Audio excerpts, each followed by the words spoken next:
বাবা হলো বটবৃক্ষ, যার বাবা নাই, তার মাথার উপর ছাদ নাই, আবদারের জায়গা নাই।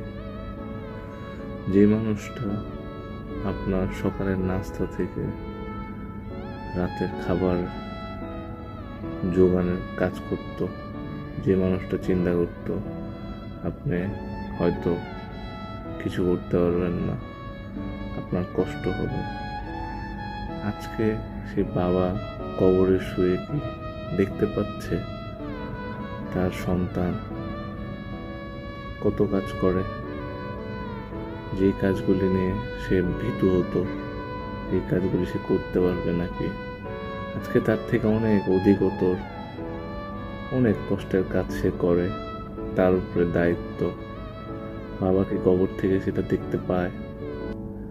সন্তান হিসেবে প্রতিটা সন্তানেরই এটা খুব জানতে ইচ্ছা করে, বাবা তার সন্তানকে যেভাবে আগলে রাখতো, ভয় পেত কিভাবে সেই দুনিয়াতে টিকে থাকবে, এত মুখোশধারী মানুষ ঈদের ভিড়ে কিভাবে টিকবে।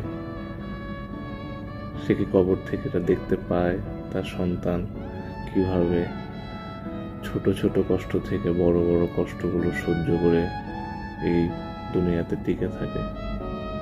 কি অদ্ভুত, তাই না?